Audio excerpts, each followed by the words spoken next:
So yes, thank you for the introduction and thank you for having me today. It's really exciting to be able to speak to this to the public about what we do in this field. And I just need to start off by saying I was part of this huge international expedition. So I obviously need to thank everyone involved with gathering data, the logistics. The expedition was hosted by the Alfred Wegener Institute in Germany. They provided the resources for us to be able to do this. So with that, I'll begin my presentation. So I'm going to start off by just saying while 2020 was quite an unusual year for most people, I was actually very close to the North Pole, about 200 kilometers away. Working in an environment like this. So before the team left, which contained about 50 scientists and 50 crew, we actually thought we were going to be the most isolated people in the world this year. And then it turned out that we were probably one of the largest gatherings of people. So it was very strange in that sense. But yes, it just happened at quite an unusual time, I think. So in this presentation, I'll talk about how I got there, what's my background, and then what the expedition was like. This was my first time on an expedition of this size to the Arctic. So I'll say about life on board, the research that we were doing, and then I'll tell you a little bit about my research and what I was specifically looking at. So you'll recognize this from the image of the poster. I quite like this image because it really reminds me of one particularly cold day in April. It was around minus 40 degrees. It was extremely windy and very humid. So you can imagine it's not a dry cold that you get, for example, in the Alps, but it's very, very cold and also can be quite dangerous. So before we went on this expedition, we had a lot of frostbite training just to be able to handle working at temperatures like this. For example, getting ready in the morning, I would be putting on about 3 layers of gloves and hand warmers.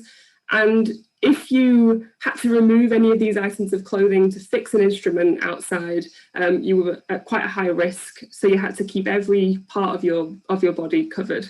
I remember one day that I had a little gap between my hat and my buff, and I actually got a bit of frost nip on my ear. So it was quite a tough working environment.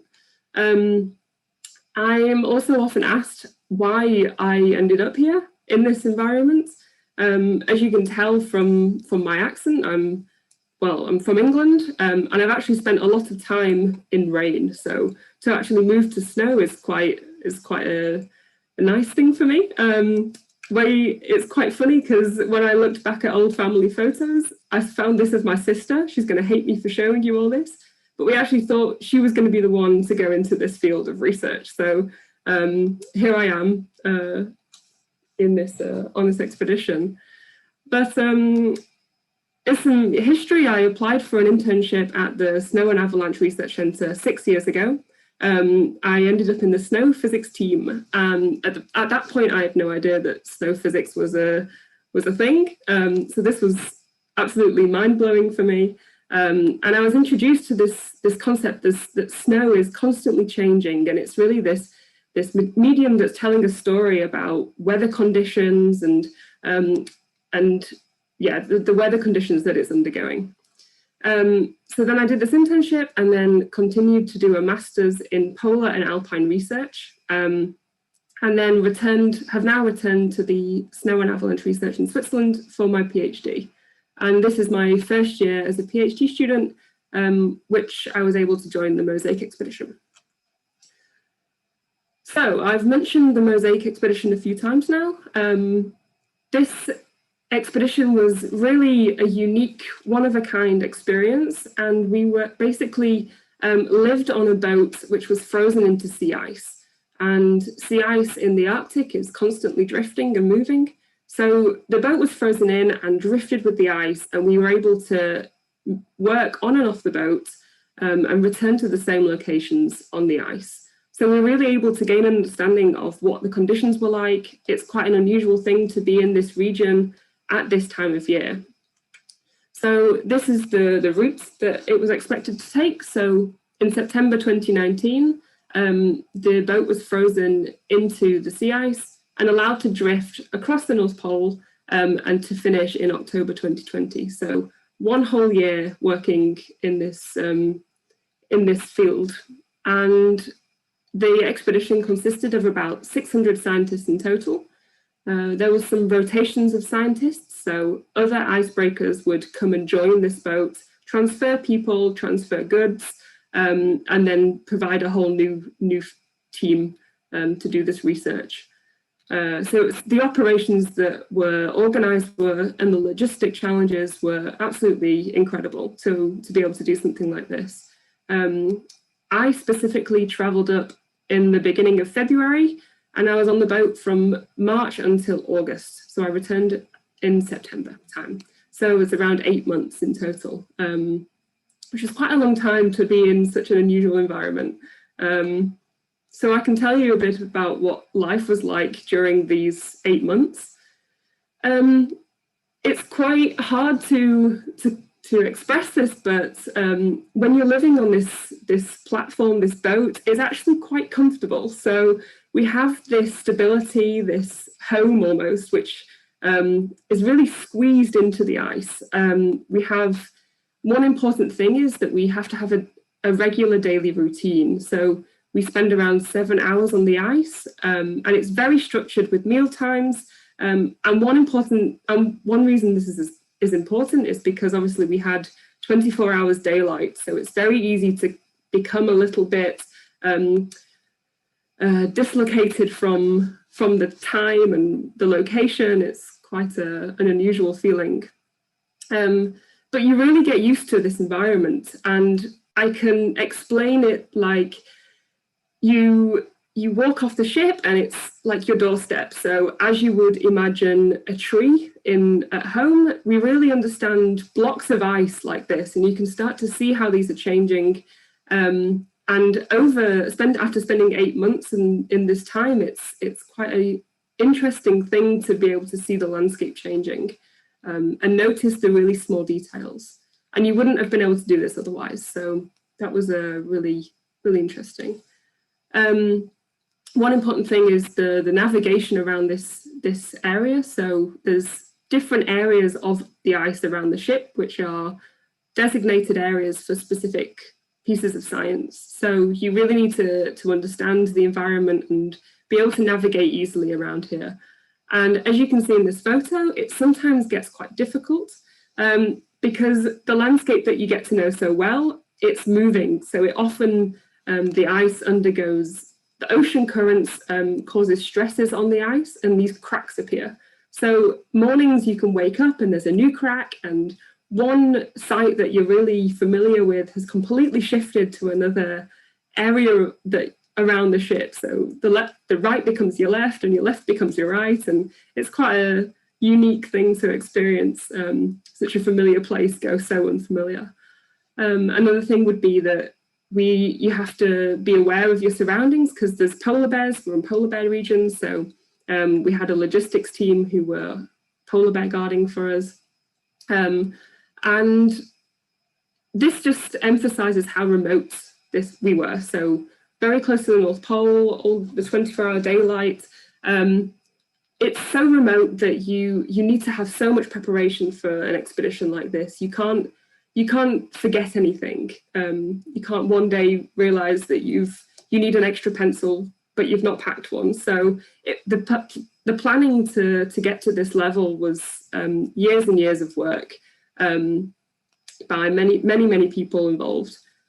And there was also this responsibility that you have to troubleshoot equipment. So if anything breaks, it's the responsibility of people on board. So it's quite yes, for me, it was an incredible opportunity to be able to be here with this, such a variety of people working on different things. So I can then start to talk about exactly what I was researching. So coming from the Snow and Avalanche Research Centre, obviously my focus is on the snow. I'm in the ice team, so it's a part of a larger team, but I'm trying to understand the spatial and temporal changes of the snowpack. So we get ice,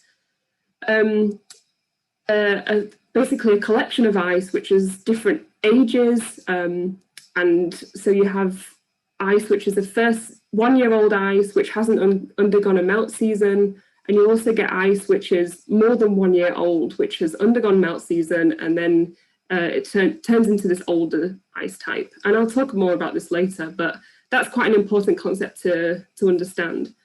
We also get different topographies. So in this photo, you can see an example of ridges. This is when ice is pushed together and creates these mini mountains.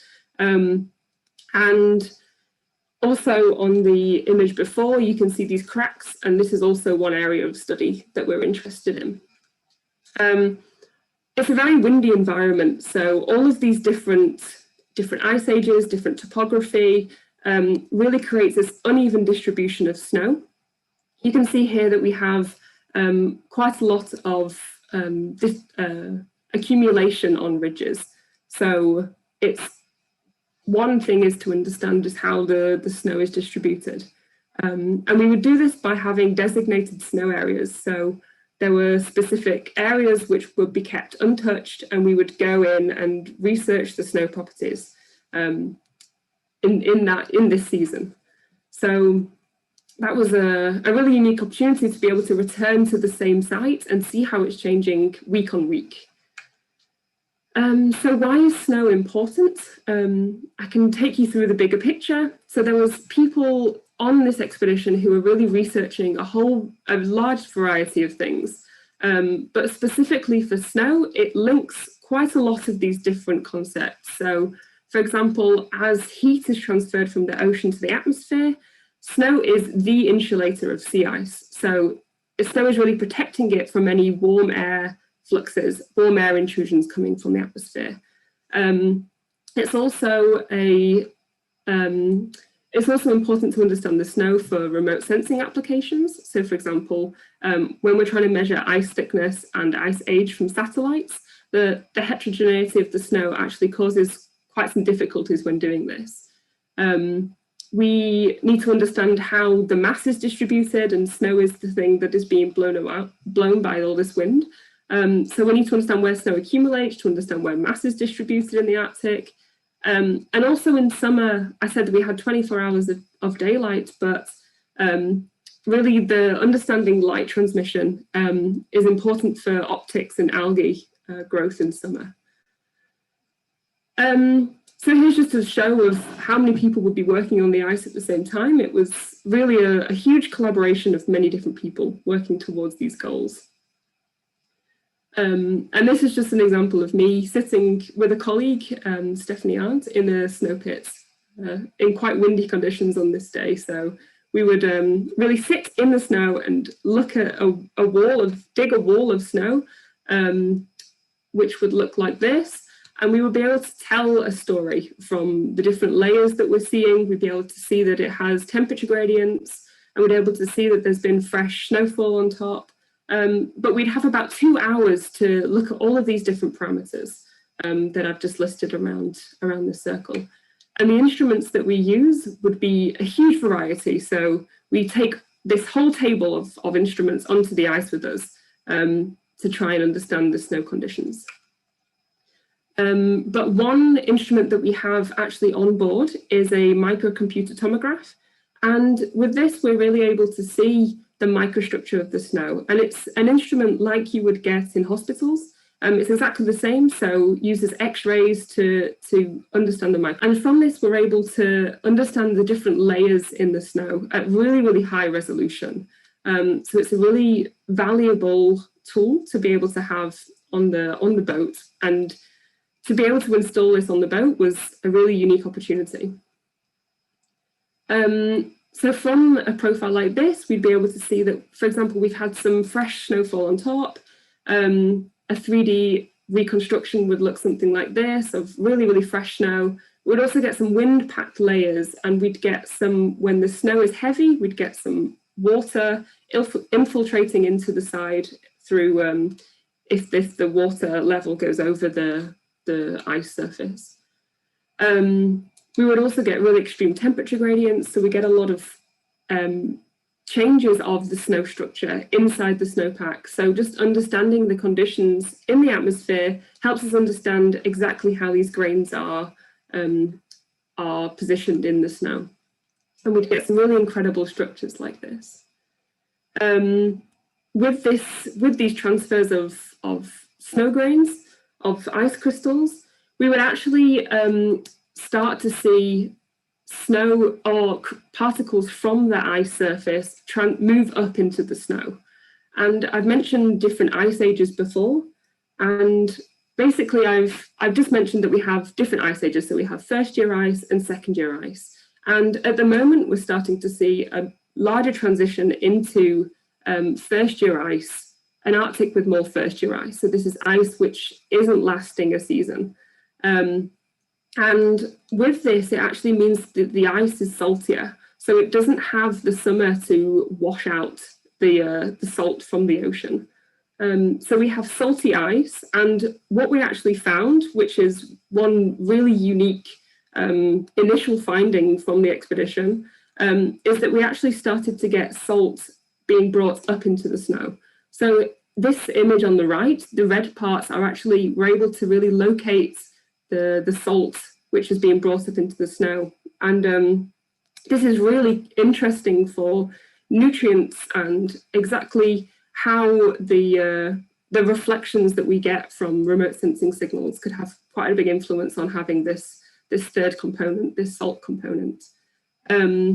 So what I'm trying to say is that we're seeing this new Arctic, so this younger ice, Arctic with younger ice, and what we were trying to understand is such small details of how this is influencing the larger picture.